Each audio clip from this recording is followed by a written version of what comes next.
Well, welcome everyone.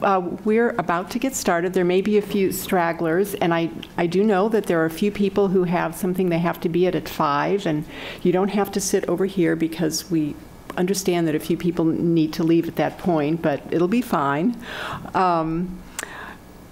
It is my great honor today to be introducing our speaker, the Reverend Dr. William Schultz. And as you may notice, there's a very detailed bio in the program, so to give as much time as possible to our speaker, I will just touch on a few highlights from those. I would like to recognize Dr. Schultz as having been honored as having done more for human rights in the U.S. Than anyone else. But in fact, he has worked tirelessly around the world. For 12 years, he directed as executive director of Amnesty International USA, leading the American section of the world's oldest and largest human rights organization. And during that time, he led missions around the world seeking to improve human rights and to build a world where all people are treated with respect and dignity. Subsequent to his work with Amnesty, Dr. Schultz has worked to promote human rights with a variety of other organizations, all detailed in your program, but they include such organizations as the Center for American Progress, the MacArthur Foundation, the UN Foundation, and others. He currently is the president and CEO of the Unitarian Universalist Service Committee, which is an organization that seeks to foster social justice and create a world free from oppression, grounded in the moral belief that all people have inherent power, dignity, and rights. Dr. Schultz is also currently a professor at both NYU's Wagner School of Public Service and the Meadville Lombard Theological School at the University of Chicago. And he serves on the boards of a number of important human rights organizations, including chairing the board of United to End Genocide. It is my great honor today to introduce you and welcome Dr. Schultz to Rice University. His talk is entitled, "Do Human Rights Have a Future?" I hope the answer is yes. Please join me in welcoming Dr. Schultz.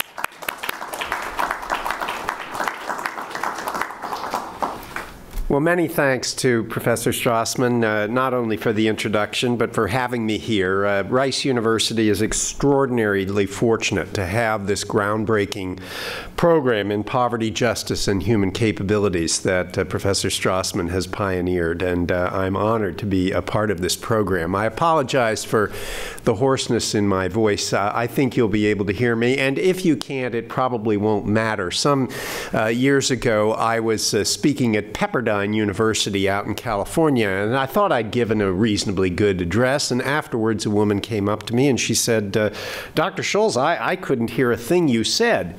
And thinking to be modest, I said, well, you're probably not missing much. I know, she said, that's what everybody told me. So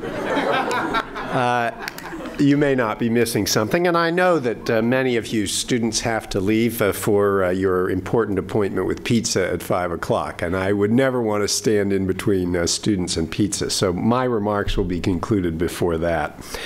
The title, as Diana said, is indeed, "Do Human Rights Have a Future?" It's a bit grandiose, that title, particularly because my powers of predicting the future are about on a par with those of President Calvin Coolidge, who was once asked to predict what would happen if people lost their jobs, and Coolidge replied, "Unemployment will result."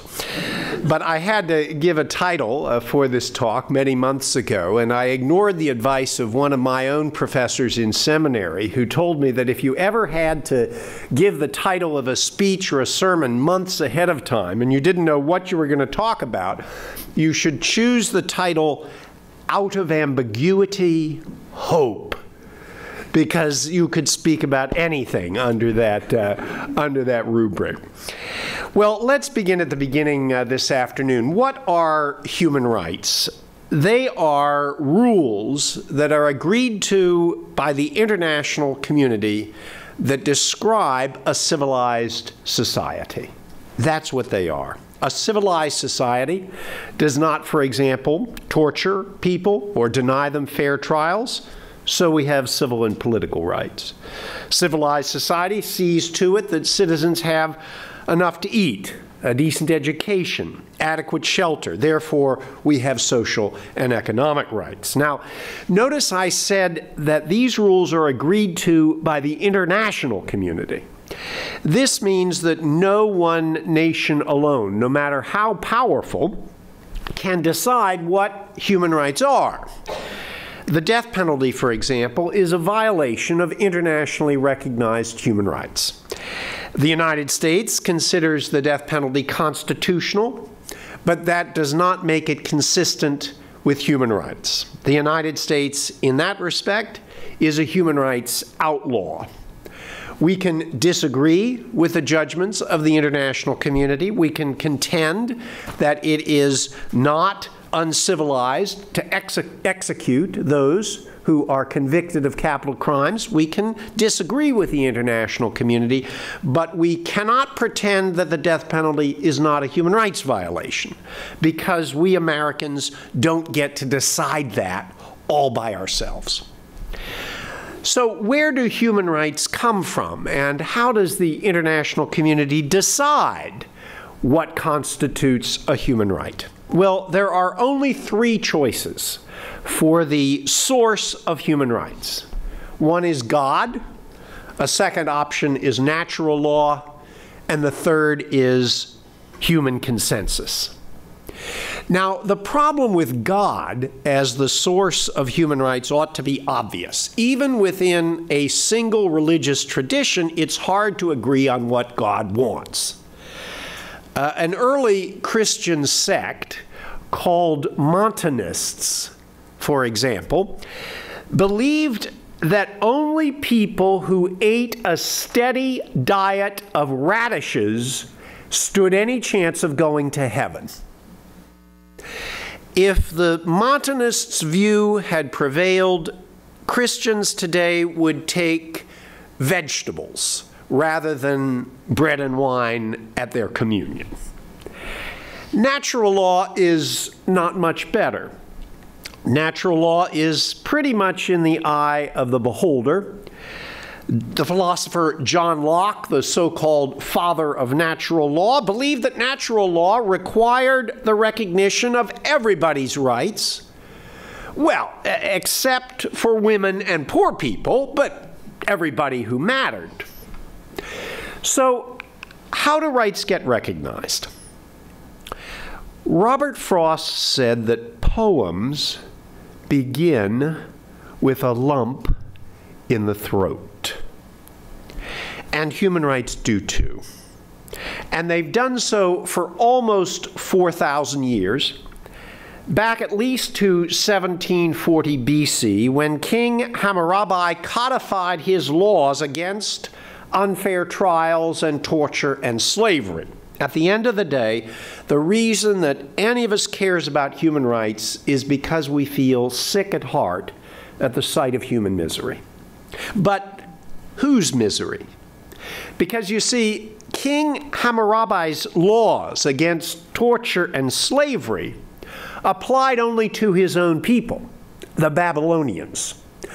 You could torture and enslave his arch-enemies, the Assyrians, as much as you wanted to, and you would not be in violation of Hammurabi's laws. And similarly, the U.S. Bill of Rights, or the guiding document of the French Revolution, the Declaration of the Rights of Man and the Citizen, these are of great assistance to Americans and to French people, but they do nothing at all for Congolese people or Thai people or Indonesians or anyone else. Now, there's an old Chinese saying that you can stand on a hillside with your mouth wide open for a long, long time before a roast duck will fly into it. And it took almost that long. It took a very long time for human beings to feel sick at heart at the sight of everybody's misery, not just at the misery of my own clan or people or nation. Indeed, it was not until 1948, which was 3,688 years after Hammurabi, that the people of the world managed to agree that everybody's misery mattered. That, of course, was the year that the United Nations adopted the Universal Declaration of Human Rights, a statement of some 33 civil, political, social, economic rights that anyone can claim simply because they are born human. And that document and all of the subsequent human rights covenants and treaties and conventions, these collectively define human rights. They reflect as close to a consensus as we're ever going to get about what a civilized society looks like. But who is paying attention? As we survey the world at large, it looks as if human rights face enormous perils. ISIS in Iraq, Russia in Ukraine, Israel and Hamas, police killings in Missouri. But if you take a bit longer view, if you consider that before 1948, the concept of universal human rights did not even exist, the genocide, by the way, perpetrated by the Nazis, that genocide broke no international law because there was no international law against genocide. If you take a larger view, a longer view, well, the progress that we've made in the last 66 years has been enormous.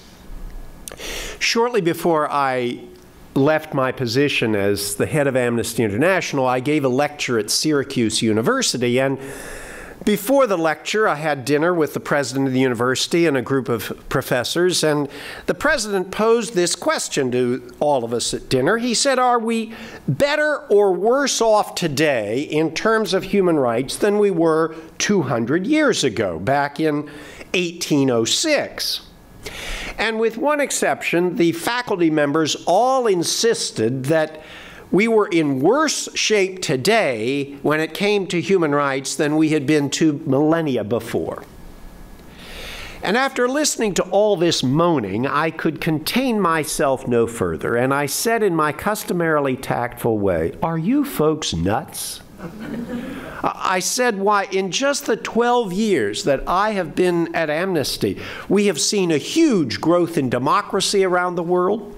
We've seen war crimes tribunals set up for the former Yugoslavia, Rwanda, Sierra Leone. We've seen the British law lords rule in 1999 that Augusto Pinochet, and by implication any former national leader, was not protected from his human rights crimes by the concept of sovereign immunity. We've seen the creation of the International Criminal Court. We've seen all but 2 countries adopt the Convention on the Rights of the Child, all but 2, the United States and Somalia has no functioning government. We've seen the U.S. Supreme Court rule that the execution of children and the mentally retarded was unconstitutional. We've seen all this, and you don't think that we are better off today than we were in 1806 when a slaveholder named Thomas Jefferson could get elected president? Of course, it was a group of professors, so they paid absolutely no attention to what I said, but nonetheless. Indeed, had I been responding to that point today, I would have added that perhaps the most promising development of the last 10 years has been the explosion in the number of human rights groups around the world and the growing sophistication of their techniques. A recent study for the U.S. Holocaust Museum identified 115 organizations working on the prevention of genocide alone around the world. 115. And interestingly enough, the 12 major ones were all founded in the last 5 to 7 years. The same is true of national and regional human rights organizations. Virtually every country, even some of the most repressive, like Belarus or Cambodia, boast indigenous human rights groups. And these proliferating groups no longer have to rely on 20th century techniques alone to fight the good fight. We know, of course, about online-generated protests all over the world, as we've seen in Serbia and Tunisia, Egypt. But satellite imaging, for example, has identified slave labor camps in North Korea. It's offered protection to villages at risk of massacre in Darfur, Sudan. Amnesty International spotted a satellite on 12 villages in Darfur during the years of the genocide, and not one of those 12 was subject to massacre while the world was watching. So there are an enormous number of positive developments, but that doesn't mean, of course, that there aren't significant challenges ahead. And I want this afternoon to focus on just 4 of them. The first is a pretty fundamental philosophical question. Can universal values, such as reflected in human rights, eventually trump our individual cultural identities, our individual cultural and religious preferences? The second question is, can human rights ever consistently be enforced? The third is, will climate change make human rights obsolete? And the last one is, will the United States be a human rights leader or an outlier? So let's start with that first one. Can universal values, and human rights depend upon the universality of values, can universal values trump our cultural and religious identities? Adam Smith, the economist, advised us to love our country, but merely as part of the great society of mankind. Immanuel Kant called for global patriotism. But other philosophers like Alistair McIntyre believe that human beings are lost unless they can find an identity in a nation or a religion or a culture. When we're asked the question, who are you? We are more likely to answer an American or a white female or a student at Rice than we are to say, I am a citizen of the world. And if we do say, I am a citizen of the world, everybody thinks we're pointy-headed liberals, not worth much else. Moreover, we who are educated in the Western tradition are taught to show respect for different cultures. Indeed, we often self-correct for our Western biases by being reticent to condemn behavior in other cultural contexts that we would have no hesitation criticizing in our own. Maybe, for example, maybe the Saudi practice, the practice in Saudi Arabia of chopping off the hand of a thief is gruesome, but who are we to judge? It's their way, their law, their culture, their religion, their faith. Indeed, the very mark of being a cosmopolitan person is an all-pervasive tolerance. We've learned well the lesson taught by the Persian king Darius, who asked a group of Greeks what might ever induce them to eat their dead rather than to burn them. Nothing could make anyone do something so atrocious, they replied. And then Darius introduced them to some citizens of India who regularly consumed their dead. What might persuade you to burn your dead instead of eating them, Darius asked. Nothing, they said, could make us do something so abominable. Such relativism is at odds with universal human rights. Universal human rights fly in the face of our well-cultivated impulse to withhold judgment. Amputating the hand of a thief is wrong. Eating people is wrong. Female genital cutting is wrong, regardless of cultural prerogatives. So how do we resolve this tension between our desire to call something wrong and our conviction that we need to be respectful and tolerant of different cultures? We resolve it by asking ourselves the question, where does the power lie?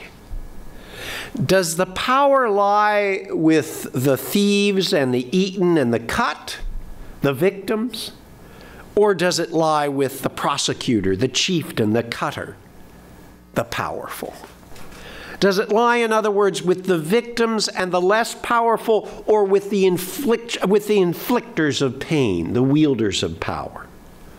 And the answer, of course, is that the powerful have usually made the rules, the wealthy, the better educated, the males.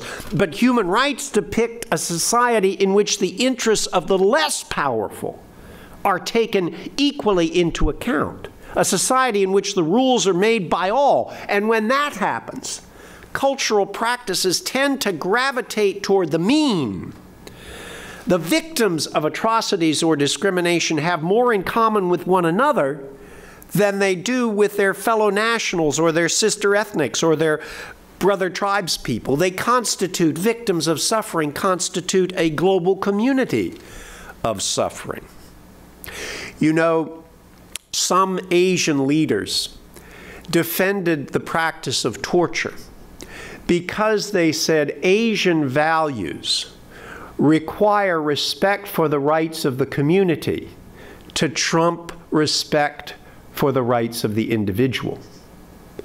I once asked several prisoners of conscience from China and Burma whether they agreed with that. They had been victims of torture, regularly beaten, regularly tormented. Their answer was simple. Are we not Asians too? Asian values do not speak for us. Universal values do. Human rights are the promises that the less powerful demand of the powerful. And if the less powerful are not satisfied, the result will eventually be revolution. So the challenge is clear. How do we ensure that victims have as great a voice as perpetrators in the design of human rights rules? How do we ensure that universal values trump narrower cultural and religious traditions? That's the first challenge, a profound challenge facing the human rights movement. Which leads to the second challenge. Let's assume we can agree on the rules. Can the rules actually be enforced? China, for example, has some of the strictest laws in the world prohibiting torture of suspects in police custody. Indeed, in some places, the Chinese police, contrary to the practice here in this country, are required to videotape their interviews with suspects, a very wise and noble approach to interrogation. And yet, such torture is rampant in China because there's no international sheriff to arrest human rights violators. Human rights are in large measure self-enforced.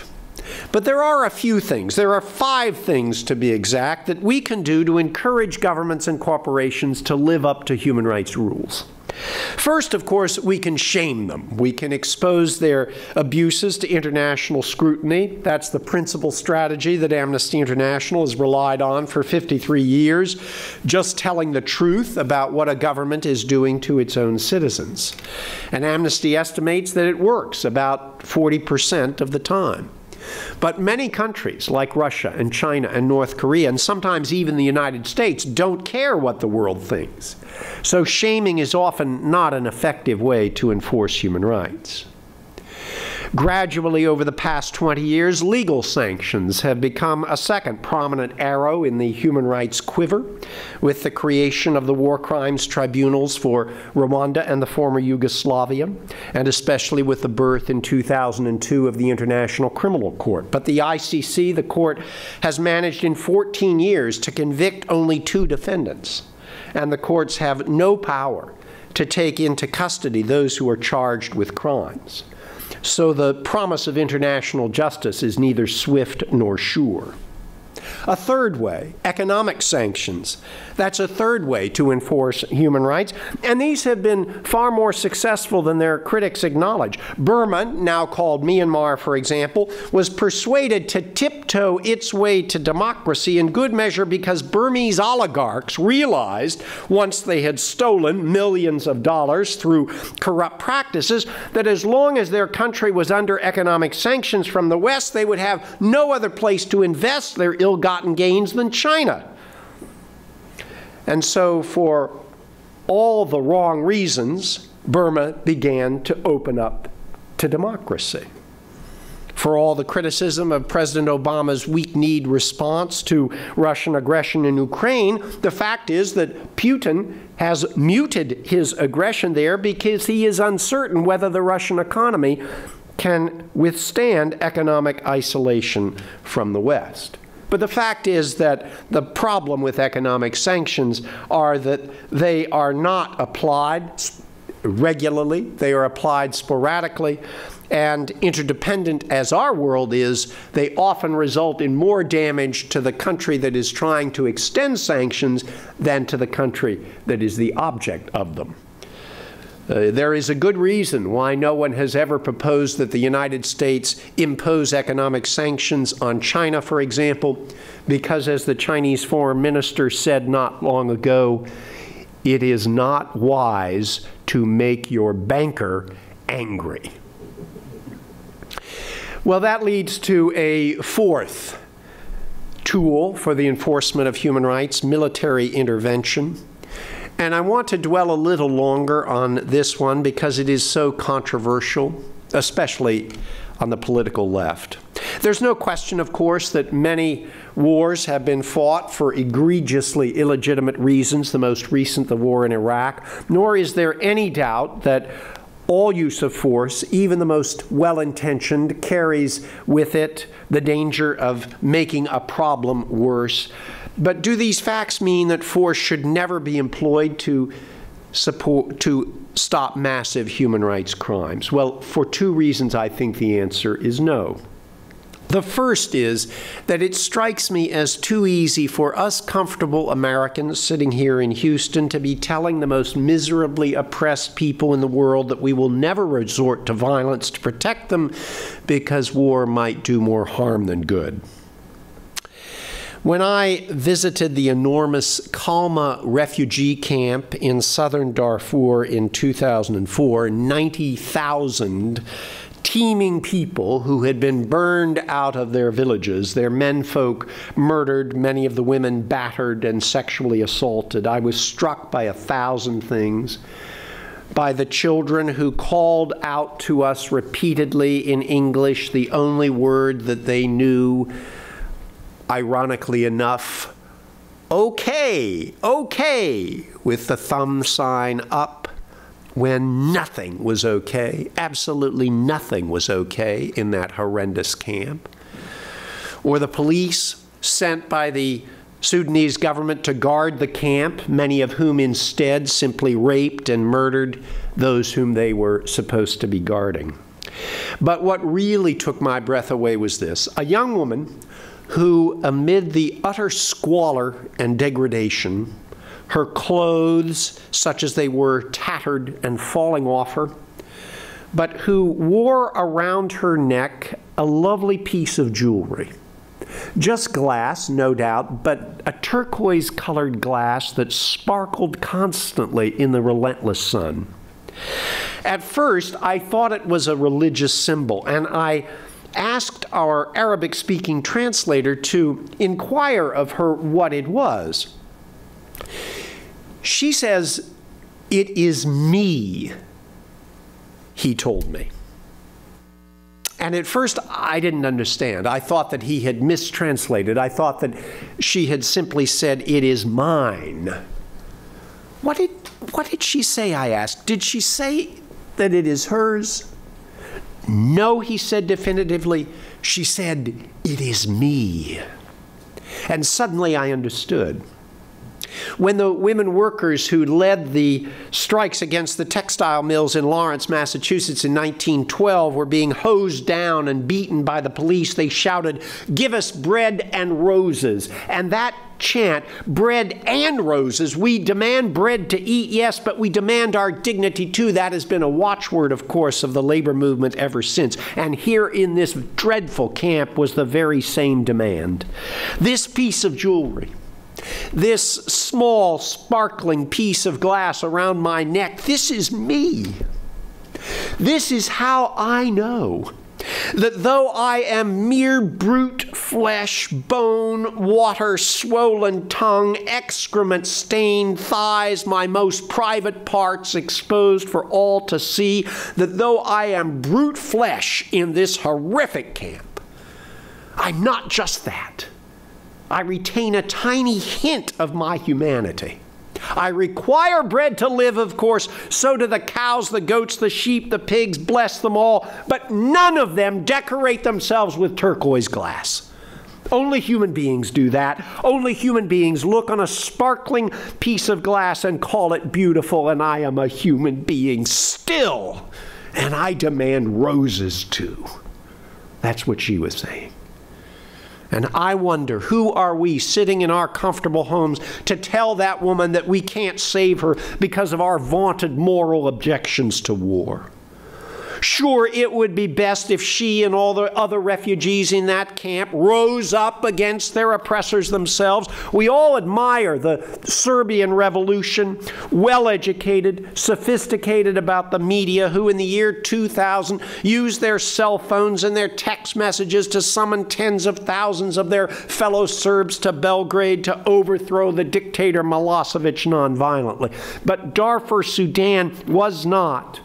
An utterly chaotic Syria is not the Serbia of 2000. They are not well-fed Serbia. They are not well-educated, electronically well-connected Serbia. They are not the Serbia of huge trucks that can block well-paved superhighways, bring the nation to a standstill. Who are we to tell them that they must just suffer in silence?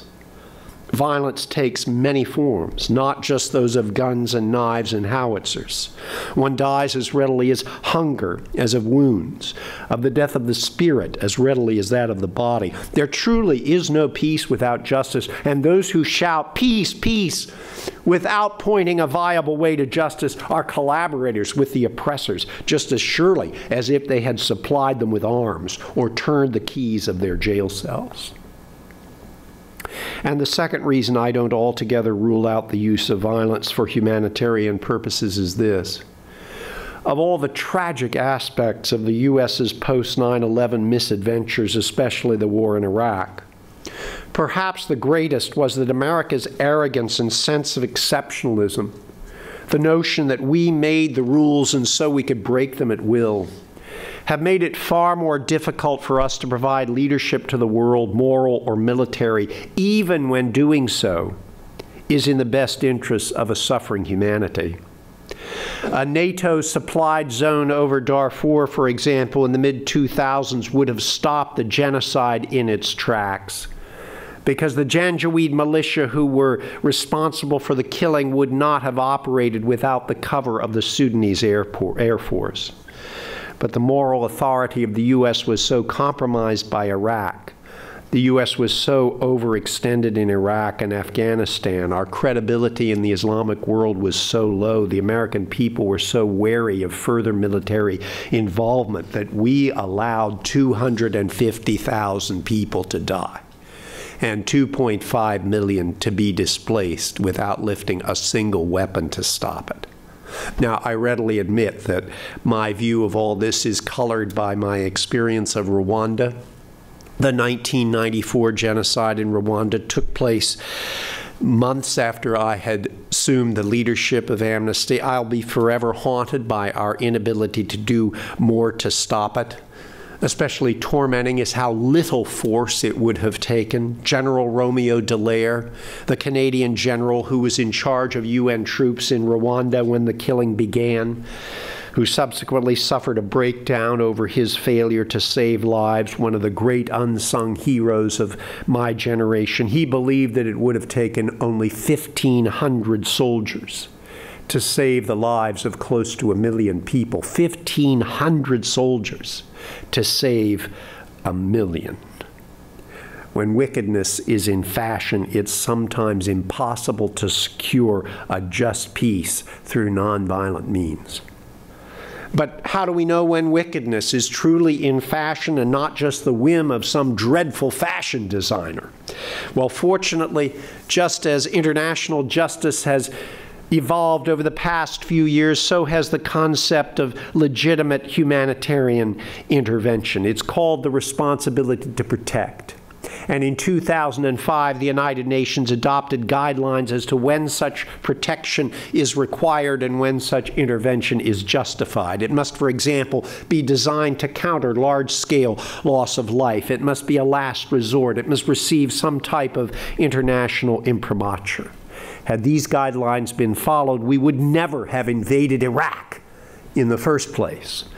But we certainly would have taken far more proactive steps to stop the slaughter in Darfur. So a fourth legitimate tool for the enforcement of human rights is military intervention.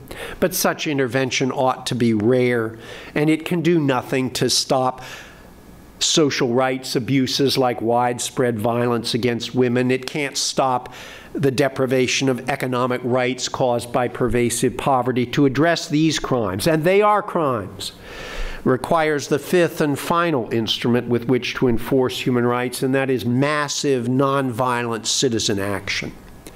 Such action can take the form of hundreds of thousands of people blocking the streets of Hong Kong, or it can take the form of hundreds of thousands of cell phones used as a vehicle of banking in the rural reaches of Africa, or it can take the form of Malala inspiring a new generation of girls in the Asian subcontinent to complete their education. It doesn't always succeed in reaching its goals, at least not in the first place, but the truth is that there is no more surefire way to bring change in human rights norms than this, an inspired citizenry intent on ushering in a new world. But of course, one of the realities of that new world is climate change, and that threatens to wipe away all human rights progress. I'm not just talking about the threats to all of our welfares caused by rising sea levels and expanding drought. I'm talking about the fact that these threats and scarcities will inevitably bring greater competition for resources and hence greater violence. In fact, it's already happened. It's no coincidence that Rwanda had the highest population density per square mile in all of Africa at the time of the 1994 genocide. Similarly, the genocide in Darfur, Sudan, was prompted in good measure by the fact that the encroaching desert in western Sudan began to gobble up pasture land that sedentary farming tribes had long drawn upon for their livelihoods.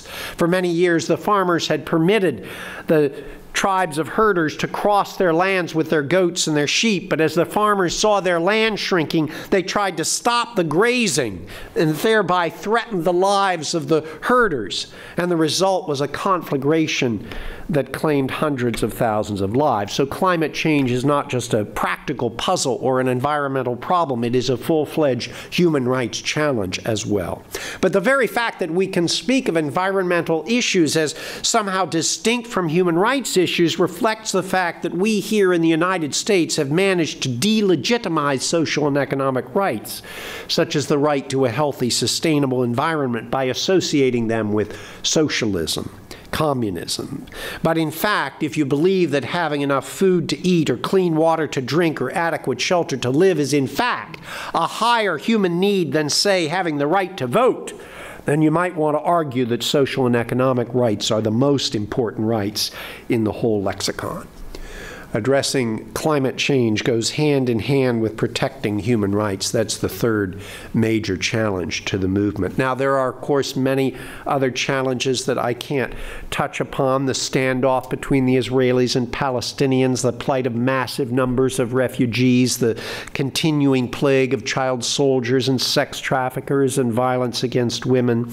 But finally, I want to bring this home by asking whether the United States will ever reclaim the mantle of human rights leadership or throw up blocks of indifference or even obstruction to the realization of the human rights dream. The United States has always understood itself to be a champion of human rights around the world. Indeed, there would be no such thing as the contemporary human rights movement had President Franklin Roosevelt not declared in 1941 that there were 4 freedoms, that every human being on earth had a right to claim: freedom of speech, freedom of religion, freedom from want, and freedom from fear. 7 years later, Eleanor Roosevelt led the effort to make those freedoms more concrete in the form of the Universal Declaration. We know, of course, that during the years of the Bush administration, the U.S.'s reputation for moral leadership tumbled dramatically. But tempting as it may be by some political partisans to attribute all of our human rights problems to one president or one party, such simplistic thinking will ultimately not do. After all, you know, I live in Massachusetts, where a few years ago it was a Democratic state senator who got on the radio one night and proclaimed in loud and fervent tones, "The Republican octopus is spreading its testicles across the entire Commonwealth of Massachusetts." The hard truth is that the decline in our reputation for human rights leadership was not rooted in the personality of one president, but in a predilection of the American character itself. Maybe it's because both of their names begin with the letter P, but Americans have a hard time distinguishing the Pilgrims from the Puritans. The Pilgrims were the ones who arrived at Plymouth Rock in 1620 to escape religious persecution. The Puritans came 10 years later under the leadership of Governor John Winthrop, not because they were being persecuted, but in order to found a religious utopia, a more pure community. A New Jerusalem, what Governor John Winthrop called a city set on a hill. And both the city and the hill part were equally important. The Massachusetts Bay Colony was to be a city of great virtue. Here are the early minutes of a town meeting that caught this spirit perfectly. "We passed 3 resolutions," the minute reads. "Voted first that the earth is the Lord's and the fullness thereof. Voted second that the earth is given to the saints. Voted third that we are the saints." But what good was sainthood if nobody knew about your saintliness? And so the hill part was equally important. The city had to be set not in a valley where no one could see it, but on a hill where it was visible to everybody. "The eyes of all people are upon us," Winthrop said. "And if we succeed, they shall say of later plantations, 'Lord, Lord, make ours like that of New England.'" So from the very beginning, this country saw itself as a model for all the less enlightened people of the world to emulate. And that sense of moral mission has never left us. So when President Bush declared in his second inaugural that freedom is written in the human heart and it is the policy of the United States to support the growth of democracy in every nation and culture with the ultimate goal of ending tyranny in the world, he was hearkening back to an age-old American assumption, embodied, among other places, in the Declaration of Independence, a document that proclaimed the value of life, liberty, and the pursuit of happiness, not just for Americans, not just for British subjects, but, thank you very much, for all mankind. Indeed, that assumption is reflected every time a preacher or a politician refers to the United States as the greatest country on the face of the earth. So this predilection to believe in America's exceptional qualities and transforming mission is an old one. And it is exactly what led to the notion that America is exempt from the rules by which everybody else must play. Our reputation for human rights leadership declined because we indulged the narrow, paternalistic inclinations of the American character, a disdain for international covenants, a hypersensitivity to maintaining our sovereignty, a suspicion of international institutions, a refusal to adopt international treaties, a scapegoating of immigrants. Will the U.S. ever reclaim its proud history of human rights leadership? Well, fortunately, that part of the American tradition that I just described, the part that is narrow and nationalistic, that is only one part of the heritage upon which we have to draw.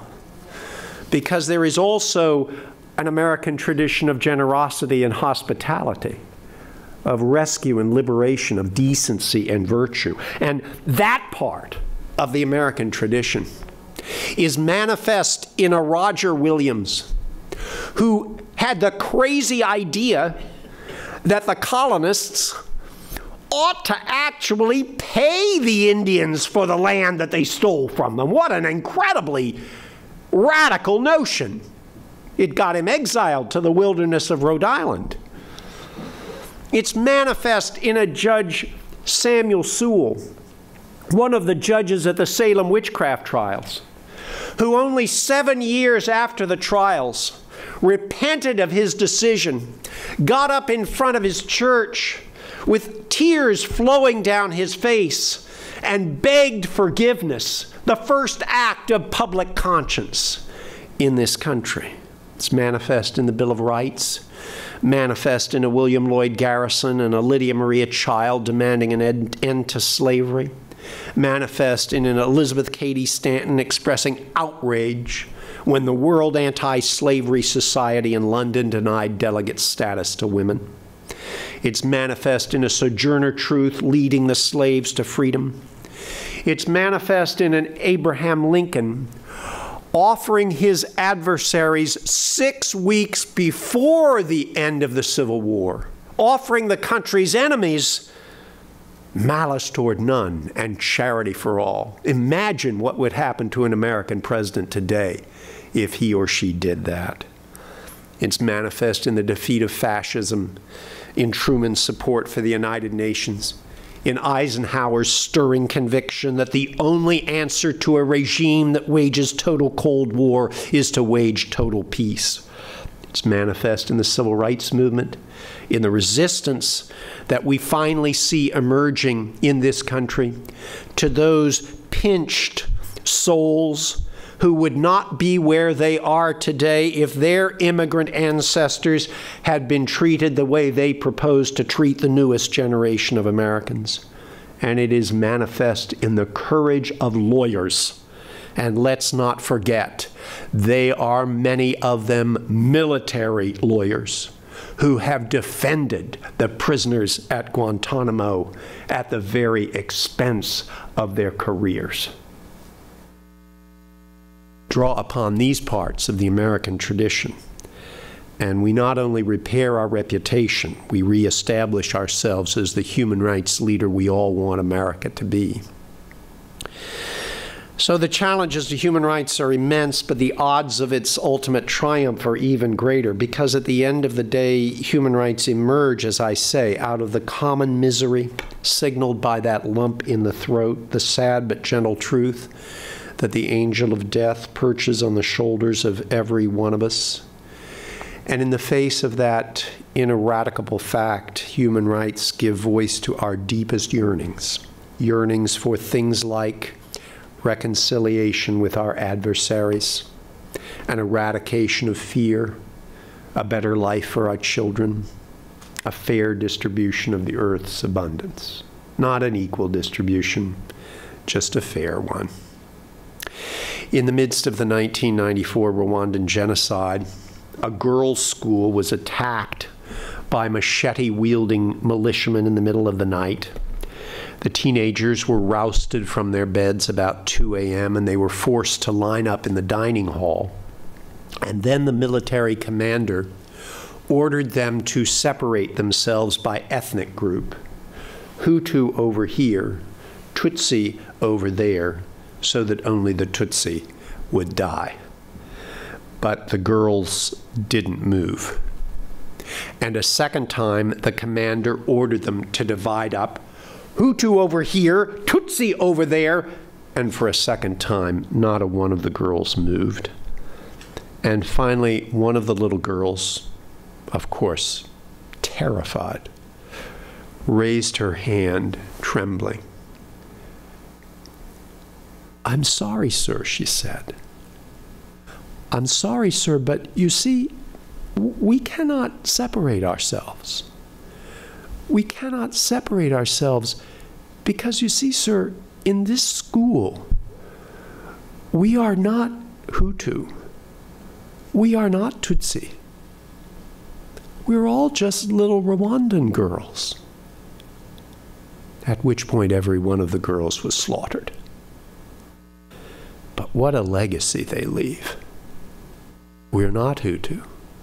We're not Tutsi. We're all just little Rwandan girls. And that sentiment expresses what is most fundamental about human rights, that we're all in this together. And the echoes of that young girl's voice bespeak a graciousness for which the world is desperate. Human rights have a future, and how vibrant it will be depends upon our capacity to remember the fragility that we share with one another. Just that. Thank you.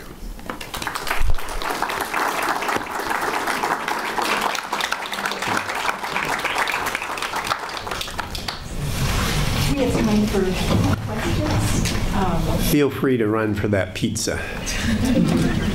But if there are some questions, I'd be glad to. Let's start up there and we'll work our way down. Yes? So some critics of the human rights movement would point out that while the discourse began around civil and political rights, fairly easy to define, fairly easy to identify who's supposed to protect those, the movement has expanded massively in the last 50, 60 years to the point where we're talking about the right to internet access and the right to food and the right to water. So I'm curious, my first question is, do you see this development as positive or negative for the future of human rights? Positive as in it's always good to expand the focus, but perhaps negative in that it's hard enough to get everyone to agree on what human rights we should be protecting anyway. Why should we go and add more to the list? Sure. And, my second question. Well, let me answer that, and then I'll give you a chance to, or I won't remember your first question. So let me answer that. First of all, let me be very clear that some of the rights that you mentioned, such as the right to water, are as old as the rights, the civil and political rights recognized in the Universal Declaration. So it is one of the great myths that somehow social and economic rights are the stepchildren or the come later children, and it's not true. Indeed, the reason that the Universal Declaration was adopted unanimously, albeit with 7 or 8 abstentions, but no votes against it, was because it included a whole range of social and economic rights. However, I understand the general premise of your question. It's a perfectly legitimate one. Do we ultimately dilute human rights by expanding them so broadly to include everything under the sun? It reminds me of a citizen of South Carolina who was very upset about the fact that South Carolina had removed poker games, automatic poker games from the rest stops on the highway. Damn it, he said, it's almost communist. It's a violation of our basic rights. But it isn't, and it isn't simply because rights are recognized when they gather a significant enough consensus of the international community to be well established. And that really is the measure. So it is certainly true that a lot of people are asserting various rights. You've cited the rights with regard to privacy on the internet, but that is not yet universally recognized. It's not yet established enough gravitas or a critical mass sufficient to have it declared an internationally recognized right. Now, I wish it were as simple as some parliament passing rights. It isn't as simple as that. It's a conglomeration of treaties and conventions and court decisions by international courts, and frankly, opinions of the large international human rights organizations like Human Rights Watch and Amnesty International. It was not 30 years ago, for example, that the death penalty was not universally recognized as a violation of human rights as it is today. And it was certainly far less long ago that certain LGBT-related rights were recognized as they are emerging to be. So rights are always evolutionary, and they eventually establish themselves. And frankly, there's nothing we can do about it if the zeitgeist of the times demands a new right. And so unless we have a serious problem with it, so far we've been lucky. In general, the evolution of rights has been progressive, but it can also be regressive. And a key feature of our obligation as human rights activists is to do everything we can to keep pushing it in the progressive direction, in as much as it's going to be changing one way or the other. Your second question. My second question is, if you had to identify a couple of primary, I guess, causes that you saw leading the future of human rights. I know Amnesty got its start around things like the death penalty and torture and abolishing those things and prisoners. So what kind of causes do you see dominating activism in the future? Yeah. Well, I think the two causes broadly fall under the area of environmental and economic justice. Clearly, I've already spoken to at least briefly, to the issues around climate change. That's going to be a profound human rights issue. We're seeing, by the way, I should say, that will be a profound issue not only for human beings. We're seeing an interesting phenomenon, particularly in Latin America, as more and more countries are adopting the rights of nature as a justiciable, legally enforceable set of rights. But whether it's human beings or nature itself, that is going to be clearly a groundbreaking area. And secondly, I think with the increasing elements of inequality economically in the world, we inevitably are going to see a huge struggle over the recognition of legitimate economic rights and the clear naming of systemic poverty as a human rights crime, not just a practical economic problem. Yes, this gentleman, then in the right front, yes. My question goes off on a tangent a bit, but it concerns the very basis of human rights. That's why I'd be curious to know how you think about it. I was struck by how you contrasted the woman at the refugee camp in Darfur, Sudan, with cows and goats, because cows and goats don't decorate themselves, can't appreciate art. Surely cows and goats too suffer.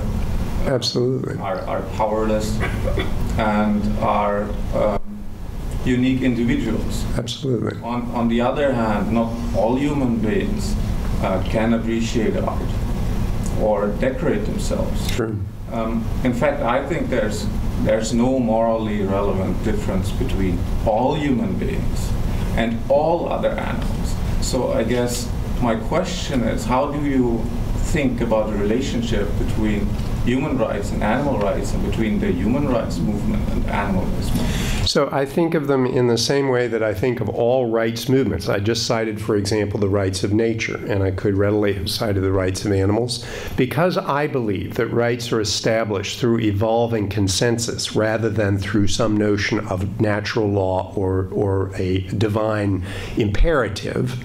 I believe that animal rights are clearly emerging more and more, particularly as we learn more about animals scientifically, are emerging as a more and more respected and recognized form of rights. Now, those have not been codified yet in international treaties, for the most part, as rights. There are all sorts of codifications with regard to mistreatment of animals, but they've not been codified in rights language at the international level. But I believe that that is inevitable, and that will happen, and I applaud it. You know, I often use the following example, which is germane to those who don't want to believe that, who are sort of like, with apologies to those of you who are ardent Roman Catholics, those who want to believe that doctrine doesn't change. over the centuries. And the reality is that human rights do change and evolve. Today, for example, I don't think any of us would claim that those of us who enjoy cut flowers are committing a rights violation when we snip the flower off of its vine or its stem.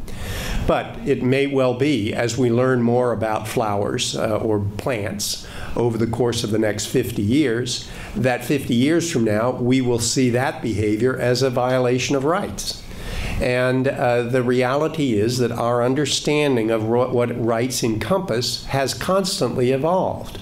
And look, the reality is in 1948 that despite her own personal life story, Eleanor Roosevelt could not abide the notion that she had worked into the Universal Declaration anything that would recognize gay and lesbian rights.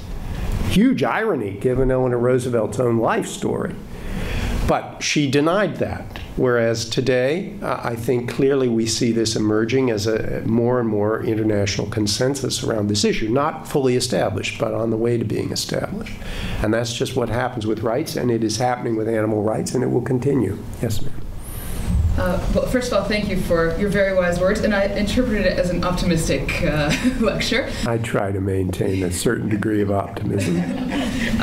My question is twofold. So I liked a lot what you said about the United States with regard to human rights, and I wondered if you could comment a little further. You know, there's all these kind of human rights indexes coming out of countries that are you know, good at human rights, and many of them are in Europe, usually particularly Northern Europe, but those countries also have issues with immigration and things like that. So first question is, are we measuring the right things when it comes to human rights? Are these countries actually ahead of the US when it comes to actually enforcing and having human rights available? And number two, what can the US do? Should we be following in the footsteps of these countries? Should we be trying to sort of forge our own way in our own unique sort of, you know, government, legislative, economic path towards human rights? Mm-hmm.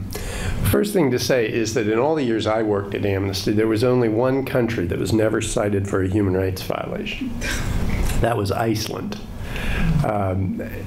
Perhaps today, given the economic problems and the problems with immigration, that would no longer be the truth.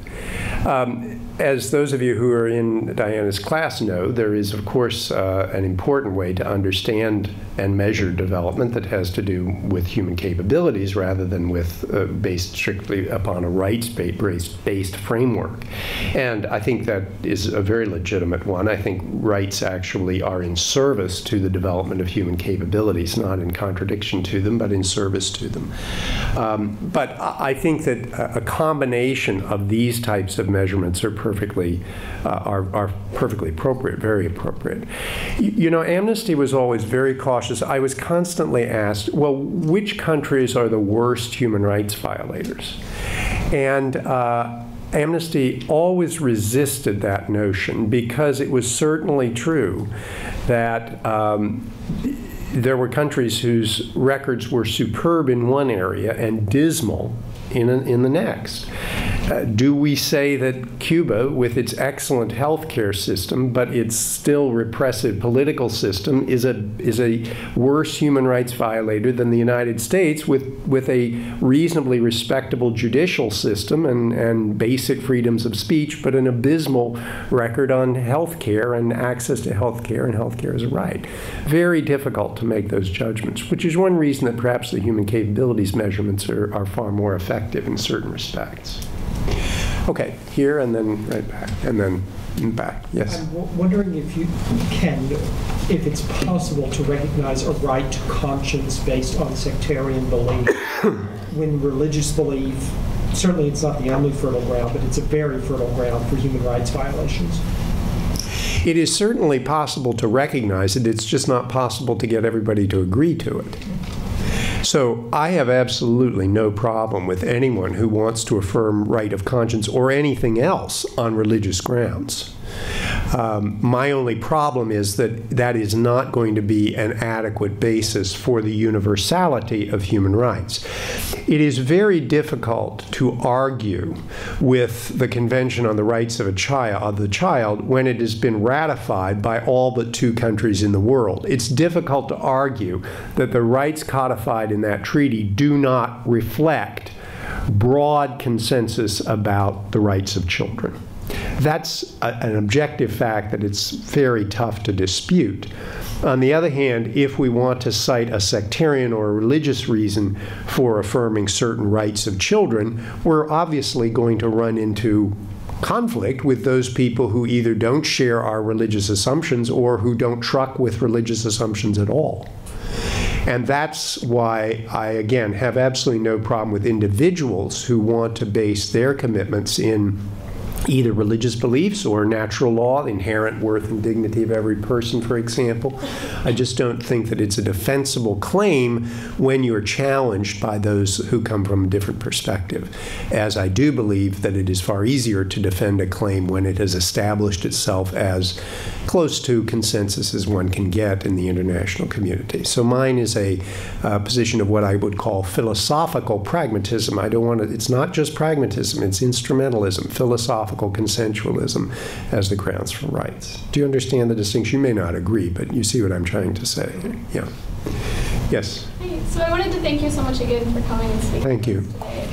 You dedicated a large part of your talk to American heritage and its involvement with advocacy for human rights. I was wondering where you wanted us to move forward with that. Do you believe that America is in a special position to play a specific role in the worldwide struggle for human rights? If so, what factors cause that? And how do we move forward without perpetuating some of the power structures that cause the violation? Yeah, well, very important question, very wise question. I think that merely because the United States has inordinate power, I'm looking at this not from a moral point of view, I'm looking at it from a hard power politics point of view. And merely from the point of view of the fact that the U.S. has a lot of power, it has a significant human rights obligations. And I will say, and I want to say this, and I'm rarely one to defend the American government, but I will say this. No matter where I went around the world on human rights missions, when there were concerns that I wanted to raise with a local government, or that I wanted another government to raise with the local government, I always found a receptive ear at the American embassy. And the American ambassador and his or her underlings was almost always the one who was willing to be the most outspoken, even more than many of the Europeans, on these issues. And shortly before I left Amnesty, I was speaking to the World Congress of Parliamentarians. It was the week before the election of President Obama. And so President Bush was still in office. And one after another of these parliamentarians got up and excoriated the United States and all of its policies and were attacking me, insisting I defend the U.S. policies at Guantanamo Bay and torture in Abu Ghraib. And I said, finally I said, hey folks, you got the wrong American here. I said, there's no American who has been more outspoken against these policies than I have. But let me tell you something, you ma'am from Togo and you sir from Malaysia. If you had been even half as critical of your president as I have been of mine, you would not be here today. And I am here today. And I think it's important that we not forget that there are fundamental American commitments that, far from perfect, go with our heritage. So what I'm saying is that given that we have this power, I think all of us need to encourage our leaders to tap into that part of the American tradition that I tried to evoke, and recognize that those are just as admirable and honorable pieces of our heritage that we can claim as those of a more narrow perspective. Yes. Hi, I'm Laura. I'm with an organization here locally called Faith Justicia Worker Center, and our logo actually has a hand with bread and roses out of it. And so I was really touched by that story.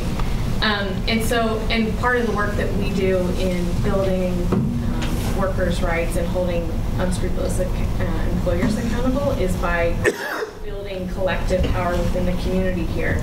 And so my question is kind of honing in on that strategy 5. What does that look like globally? How can we support organizational development, movement development in other areas, we as individuals and also collectively? Yeah, I think it looks just like you. That's what, I mean, I don't know the details of your work, but I think that's exactly what it looks like in local communities.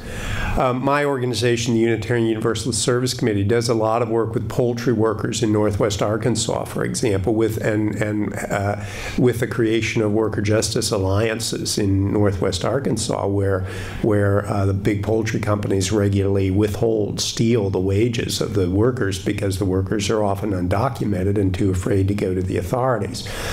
Well, we've had very significant success, as I hope you have here, in your own work, in that kind of massive, nonviolent, massive, and I'm not talking about hundreds of thousands of people in the streets of Hong Kong, but a significant number of people finally recognizing their rights and demanding them and taking the various steps, be it litigation or direct action that is necessary in that respect.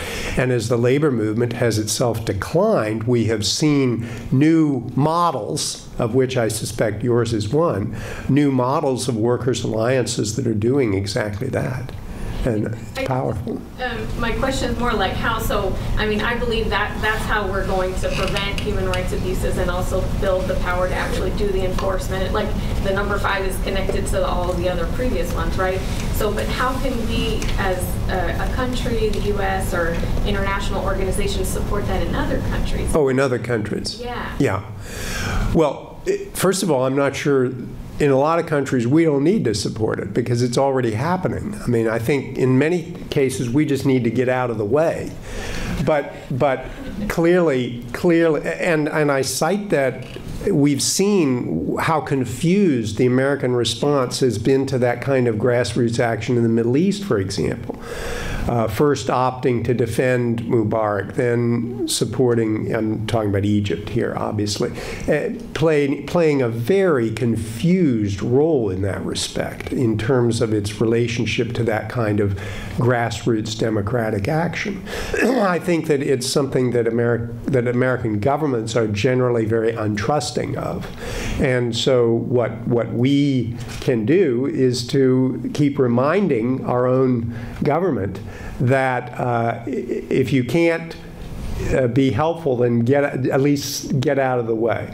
Now, having said that, I have to be fair and say that all over the world, the U.S. government or its subsidiaries like the National Democratic Institute or the National Endowment for Democracy have in fact seeded many of these kinds of nonviolent grassroots organizing and have done enormous good in terms of the trainings that have been offered and the structuring of nonviolent responses to intransigent power. I don't know whether that's happening in Hong Kong or not, but it certainly has happened in many other parts of the world, and that obviously is something to be applauded and funding to be maintained.